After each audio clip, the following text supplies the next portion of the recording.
So what are the leading automated embedded system companies available in the market? Broadly categorized, we can have OEMs or the original equipment manufacturers. And they are the car brands available in the market. They manufacture and sell cars across multiple geographies. Here we have a list. Suzuki is a market leader, and Tata Motors, Mahindra, Toyota, Hyundai, BMW, Benz, Audi, Volkswagen, Fiat Chrysler, Jeep, so on. And tier 1 firms or the suppliers are the companies that help OEMs to build these ECUs that I mentioned earlier. So they are predominantly manufacturing support companies which manufacture specific components as parts and supply to the OEMs for the overall car manufacturing. Say for example, if you are taking instrument cluster, Visteon is the market player in India, like who takes care of all the Indian vehicles, whereas there are other players like Precol who take care of the two-wheeler instrument clusters, and Harman is a market leader with respect to infotainment systems, so on. So they have their expertise specifically on one ECU, and that's their mass expertise, and they supply those ECUs to multiple OEMs. So based on the features the OEM requests, they keep adding additional features into the ECUs and keep supplying to multiple OEMs. So there are again multiple tier 1 firms, Continental, Nippon Seikei, Magneti Marelli, Visteon, Aptiv, Calsonic, Kensai, Precol, Robert Bosch, Yazaki, Harman. And it's not a consolidated list. I have just given the major players that we can see in India. And the next category is the tier 2 firms. They are the service providers. By service provider, I mean they are the engineering service providers. They take care of the R&D work and in some cases maintenance work for the suppliers. So as I've listed here, L&T Technology Services, HCL Technologies, Tata Elxsi, Tech Mahindra. These are the service providers. There are multiple players in the market, in Indian market at least. So these are some of the firms that I have listed here. So they have the engineering capability to do R&D work with respect to all new product development. And in some cases, they take care of maintenance also, maintenance releases or service releases for the suppliers. So they work hand in hand with the suppliers to implement all the new products, whereas the suppliers will take that new product development from the service providers and work on the manufacturing side of that ECUs. So that is the role split up. All R&D most of the times will happen at service providers. Some suppliers also take care of R&D, but that's again say 10 to 20% of the R&D work, whereas most of it happens with the service providers, and suppliers take care of the productization or the manufacturing side of the ECUs. And apart from these three major categories, there is a supporting or enabler category, which are the tool chain providers. So the moment there is some software being added, so that development involves a series of tool chain. So these tool chain providers support with that software, be it an OS or be it some AUTOSAR related package. And there are multiple tool chain providers available in the market. I have listed a few. So Vector Informatic is one major player, and from Germany. Electrobit is again another player from Europe. Autos, we have Green Hills, and we have BXFlex, QNX, and RT Linux, so on. In addition to this, we have multiple companies that provide protocol stacks. So based on the communication being used in the car, there are companies who do protocol stacks, and there are companies who provide real-time debuggers. There are companies who provide tools for PCB design or hardware circuit design, and so on. So all these tool-related companies fall under the tool chain providers category. And coming to the career paths available for this embedded systems domain in automotive. So each product development cycle will have a list of steps starting from requirements phase, where we put together what we want to add into the car as a feature, and starting from that requirements to the design phase, where we decide on how to go about implementing those requirements, and then we do the actual development, be it software side, be it hardware side, and then after the implementation is done, getting into testing, software testing and hardware testing, and finally put everything back onto the vehicle and vehicle testing. So these are the major uh, uh, uh, areas where we can get into with respect to the automotive managed systems. So under requirements, uh, like they are sometimes like for maintenance of a feature already there, or in some cases it will be altogether a new product development. In both cases, we should have some idea of how to go about adding a new feature into the car. So that is where this requirements management is important.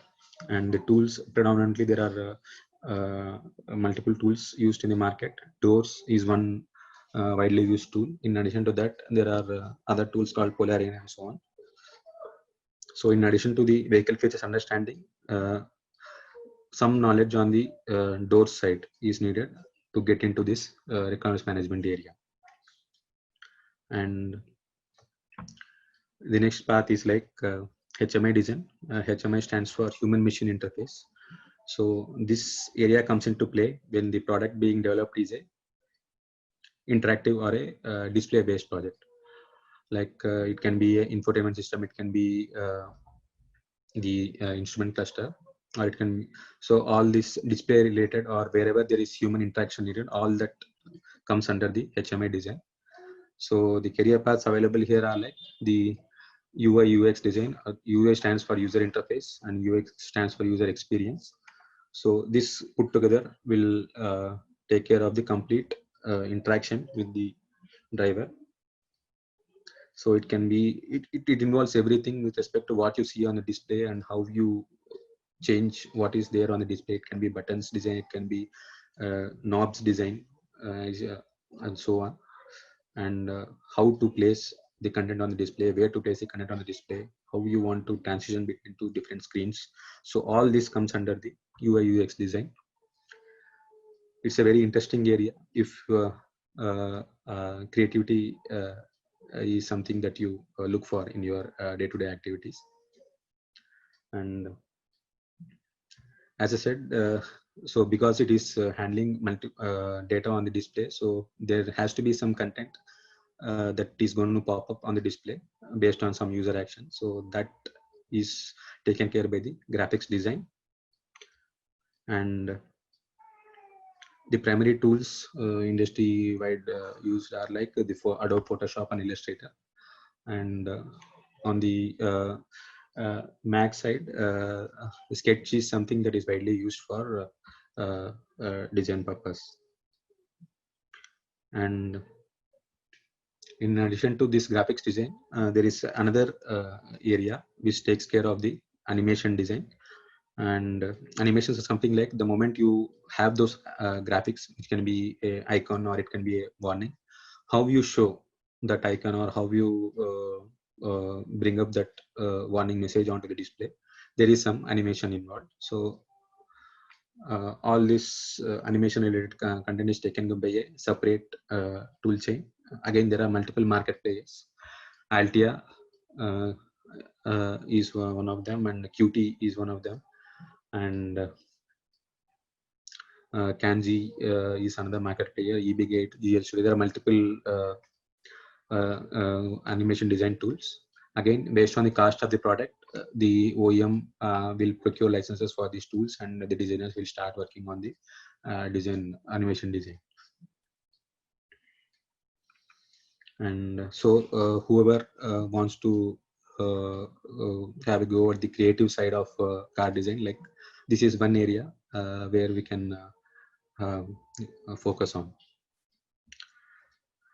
And the next career path available is like network design. As I mentioned in the initial slides, so we have close to 100 plus ECUs talking on the car in real time. So there has to be some kind of mechanism to understand what information is flowing and at what rate that information has to flow, and so on and so forth. So all that falls under the network design area. Again, this path needs some understanding of the vehicle features. In addition to that, we should understand the protocol using which we want to implement that communication. It can be CAN, it can be Ethernet, it can be cellular based communication. So it can be for IoT, it can be like multiple protocols again coming into play. So all that will be part of the protocol based development. And in addition to that, how can we pack that application information into the protocol? So that is the last step. Like how do we design messages, how do we design signals, and how do we pack the data to be transmitted into those frame formats that are defined by the protocol. So these are the critical items for a network designer. So this again something that keeps happening through the life cycle of the car. So even if you want to say switch on, switch off a single light bulb in the car, there is some signal that is flowing in the car to tell the body controller to switch on, switch off the light. So the moment you want to add one more light bulb, so there is network design involved. And the next area is software development. And here again, there are multiple avenues for choosing your career under the software development. Yeah, so coming back to software development. So the software development in general for embedded systems can be split up into the application software and the device drivers. Application software is something which takes care of the business logic. So again, there are multiple ways we do application software implementation. It can be model-based development, or it can be hand coding using C. In some cases, C++ is also being used. So that is one area where we can do software development. This is something again close to the business logic, whereas the second set of software modules involve the device drivers. As the name suggests, this is something that is closely coupled to the hardware or the platform that is being used for the ECU development. And again, device drivers is something that is the heart of the embedded system. So every embedded developer should have some experience about how to go about implementing device drivers. They should, for this, there is the knowledge needed on the hardware, and we should have information about the data sheets and how to go implement device drivers for each platform. There are multiple hardware platforms available, be it ARM, be it IMX6 based or Freescale. There are again multiple applications. So based on each application, be it analog or digital or microcontroller or microprocessor based, so the platform keeps changing. So based on that, the corresponding device drivers come into play.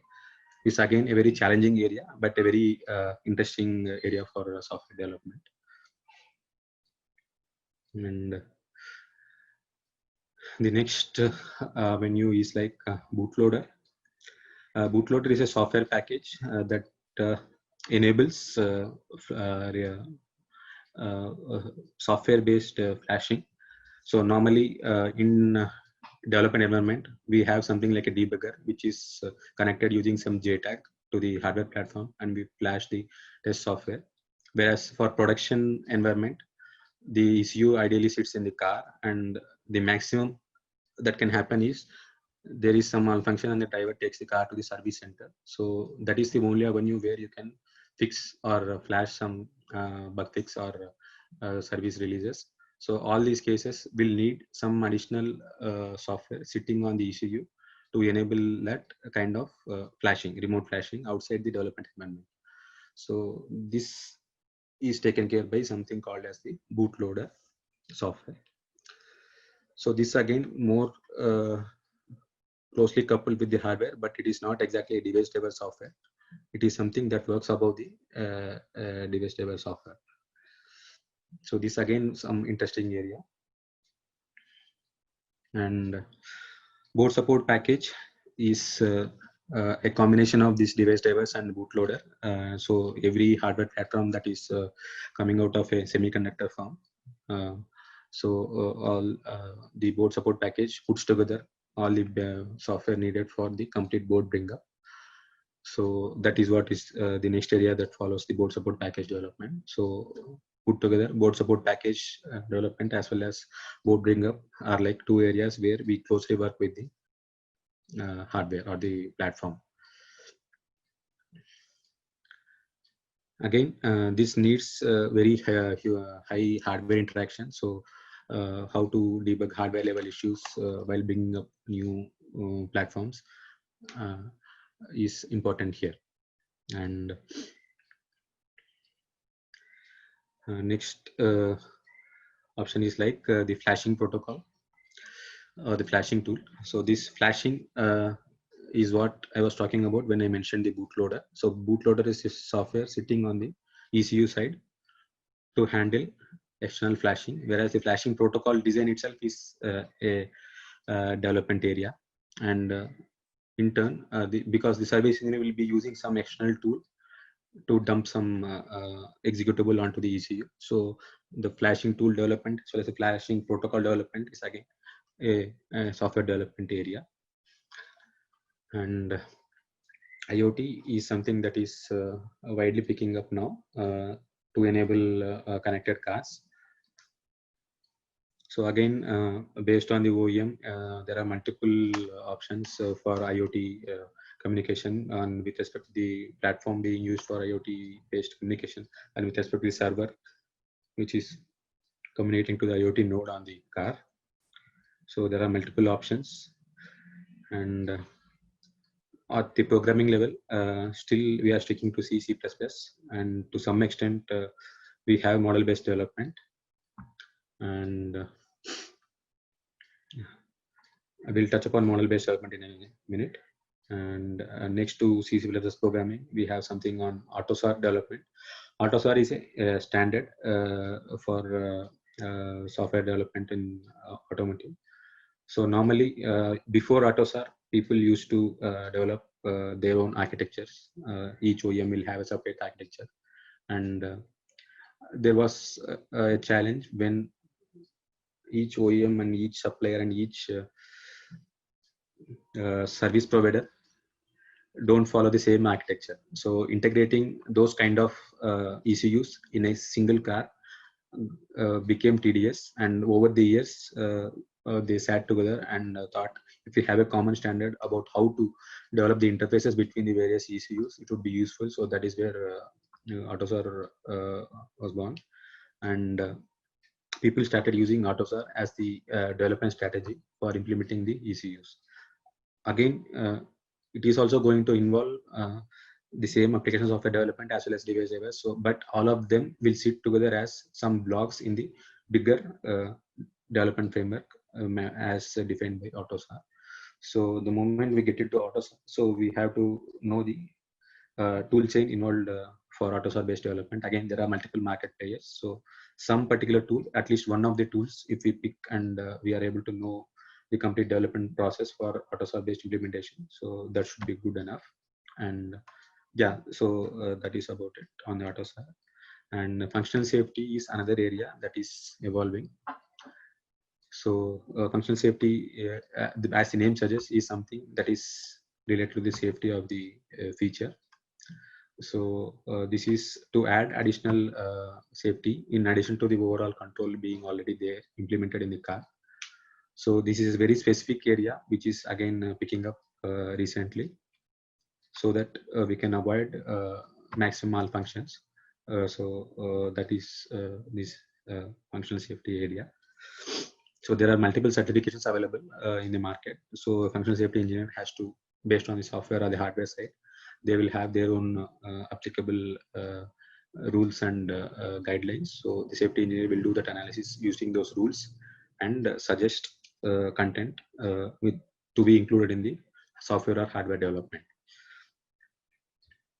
And next area is embedded Linux and kernel development. This again a widely used technology because of the cost of Linux, because it is open source and freely available and no royalty attached. So multiple players use Linux based implementation without using a commercial RTOS.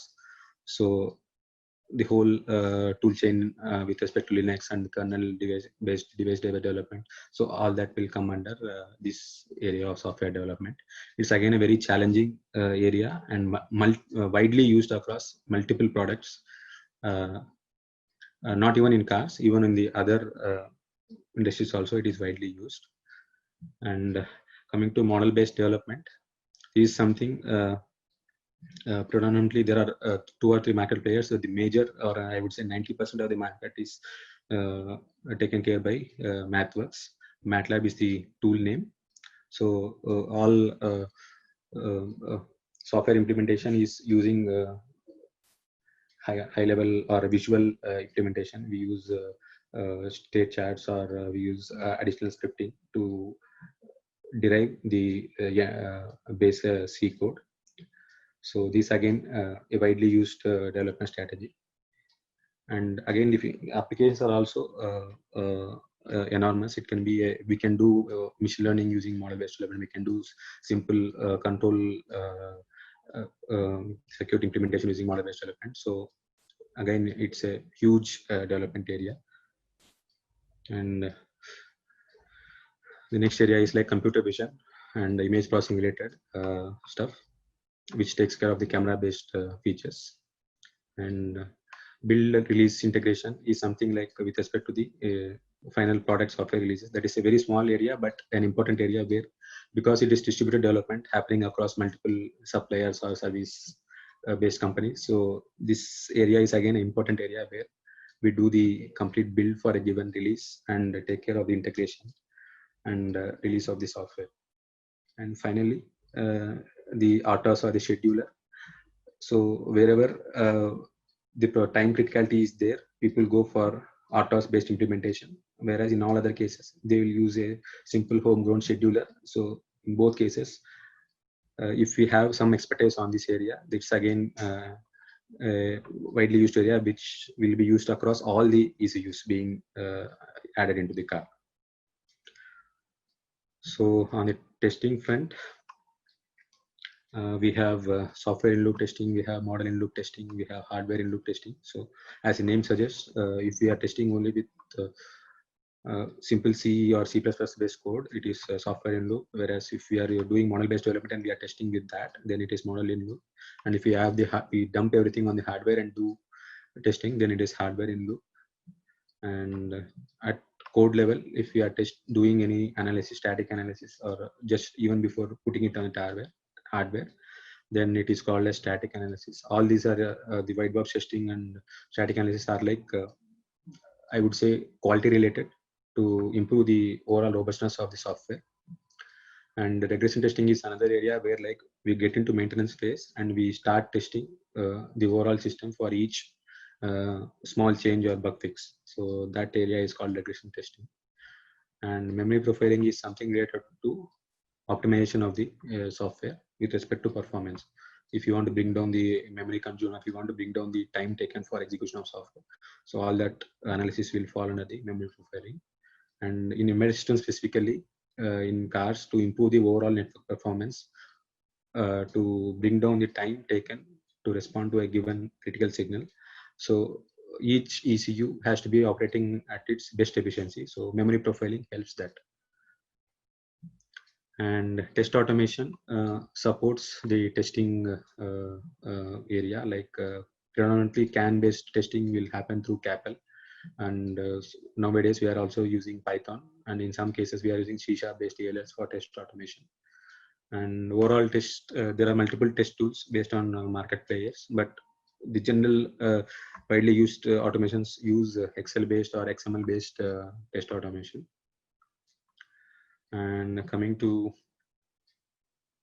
hardware development, we have component selection, schematic design, PCB design, and circuit simulation capabilities, and to some extent hardware benchmarking if you are doing reverse engineering of a already available product, and wiring harness designer. So these are all the career paths available. And there are again multiple simulation based openings to do a circuit analysis and to do analysis of the PCB after design. And on the testing side of hardware, we have prototype testing and we have system integration testing, where we put the actual hardware prototype onto the vehicle and then start testing. And the general board bring up at the development environment level.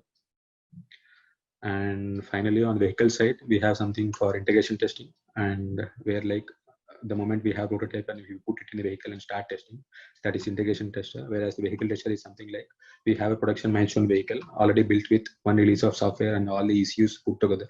So vehicle tester will be taking care of testing using the actual production vehicle.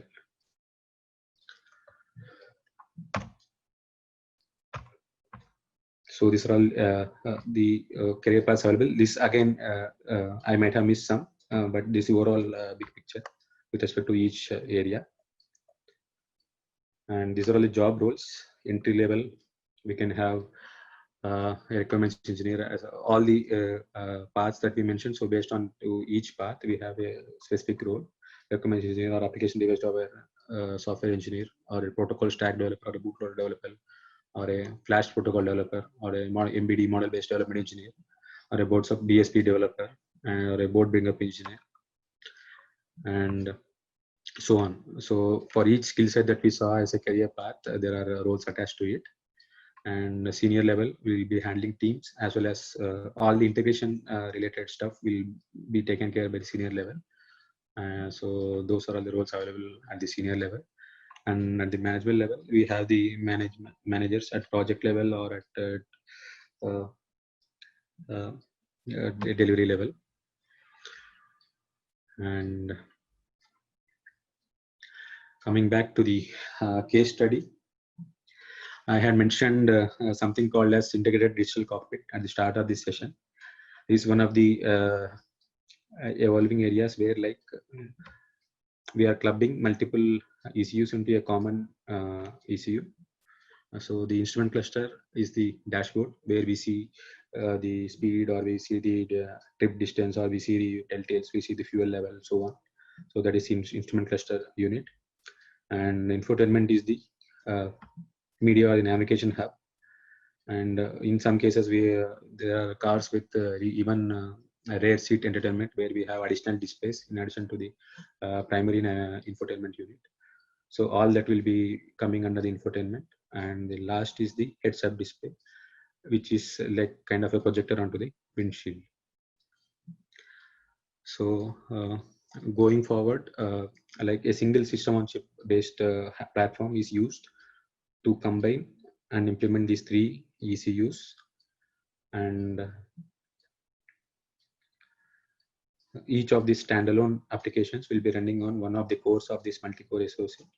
And previously, they would, where they are standalone, there is no communication needed. They were implemented using commercial RTOS without any interaction, whereas nowadays they are using hypervisor technology, which supports parallel execution and even talking between the multi-cores.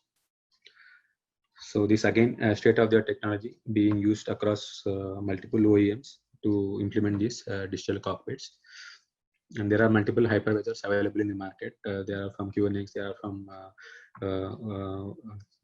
Linux also. So based on the hypervisor chosen and the RTOS are chosen for the application, so they are put together into this system on chip platform. And the main objective is like to enable maximum interaction without the network lag. So the moment you have 3 different ECUs, they are going to talk on network, and that's go having a lag. Whereas if they are on the same hardware and the resource being shared for communication between those, it all happens on a single ECU. So it improves the overall manufacturing cost as well as the effective communication in these 3 systems.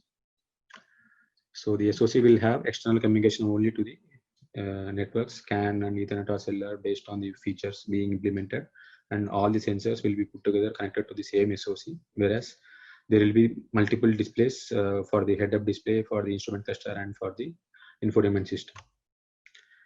And this is a sample graphic that depicts a digital cockpit. This is a concept design from Texas Instruments to showcase the digital cockpit product line from them. And so here we have the heads-up display, which is being projected onto the windshield. And here we have the cluster, which is behind the steering wheel. And here we have the infotainment unit. And here we have the ADAS unit. And here we have the rear seat entertainment system, all put together, driven by a single digital cockpit ECU. So as I said, each feature uses its own protocol. Say ADAS uses camera based, and all the cameras based on the resolution of the camera. It can be Ethernet based data transfer between the camera and the display. And similarly, infotainment system will be using for radio, all the audio related stuff. On the for telematics, it will be using a cellular based communication or GPS based communication. And for the heads-up display, we need either a projector or optical assembly. So in addition to that, we have the instrument cluster. Again, it will have its own controls and displays. So all put together are driven by the single ECU, which is the digital cockpit module. So previously, each of them were taken, as I said, each of them were taken care by individual ECUs. Now everything is taken care by a single ECU. So going forward, even to bring down the power consumption or the overall network efficiency, there will be multiple consolidations also based on this idea.